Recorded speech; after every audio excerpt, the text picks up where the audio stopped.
Hey, good morning, everybody. Rise and shine to a new Thursday. It's good to be with you. Guys, we're talking about the Good Shepherd and talking about what this goodness of the Good Shepherd looks like. And we've turned to Psalm 23 to help us to understand how good he really is. And as you read this, you can't help but notice that the sheep are in a lot of trouble if they don't have a shepherd. Because the nature of sheep, as we have said, is to wander, to be distracted, to be gullible, to not be that great in moral and ethical and other issues. And so we need the shepherd to keep us on track, to protect us and to watch over us. It's a great, great picture of God's relationship in this sense with his sheep, that is us. And so we're drawing to a conclusion today, but I want to suggest this, that in those last verses of Psalm 23, you get to see how God stands boldly, or the shepherd stands boldly in the defense of his sheep. He's willing to lay down his life for his sheep, so he's nothing to fear. His life means nothing to him compared to the well-being of his sheep. He refers in the passage to being the door of the sheep.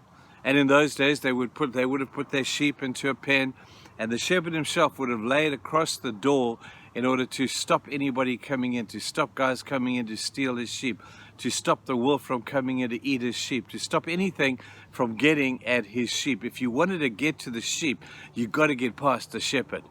Now, I have a look at that in Scripture, and I see this happening so many times where there's this supernatural intervention. It looks like it's all about to fall apart. It looks like you're about to die. It looks like you're about to go under for the count of 10. And when all of a sudden, boom, the hand of God comes in and supernaturally intervenes to protect his sheep. I think that still happens, and I know that that happens so much today. I can personally testify to the wonder of supernatural protection at a time when you thought, well, this is it, we're done. And I wonder sometimes if maybe when we get to heaven one day, and if they do replay, if they could, it'd be awesome to replay in heaven a movie of the scenes of our lives where God has done just that. Where there was an accident and suddenly God puts his hand in the way and the accident didn't happen.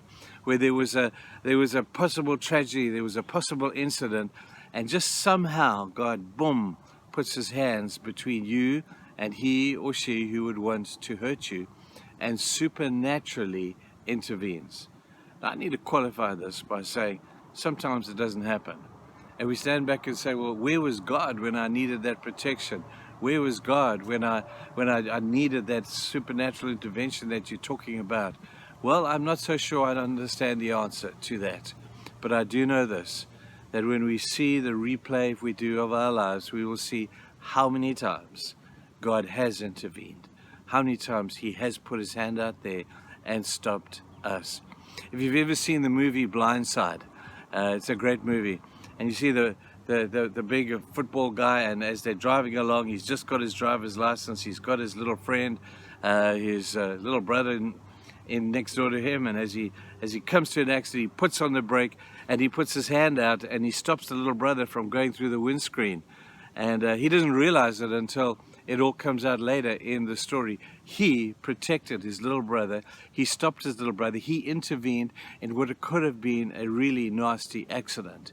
Now, that's just a beautiful picture of, I think, what God does for us.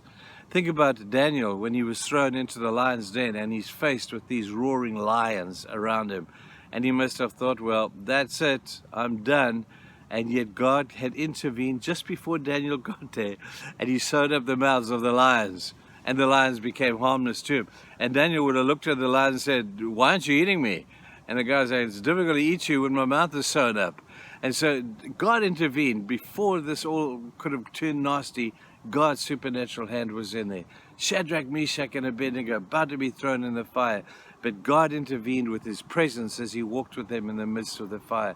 So many times. Look at some of the battles of Israel. Jehoshaphat, he arrived at the battlefield and God had already done the job against an insurmountable foe.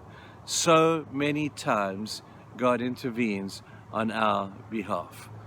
Take a moment today, just reflect on your own life and to just look at the supernatural interventions that maybe God has had for you. Don't think it was a coincidence. Don't think it was just by chance. God is supernaturally intervening in your life all the time. He is the good shepherd. He goes before you to prepare a place for you. Now, in this particular passage, he talks about, you have set a table before me in the presence of my enemies. You can see the enemies. And yet God has set a table for you. He's prepared the land for you. He's prepared a great feast for you. He's not too worried about the enemies. He's saying to the enemies, you want to get to my sheep, you've got to get past me first. That's the tenacious nature of this protective shepherd that you and I have. Man, that's incredible. Ponder that one today. We'll see you tomorrow. Bye.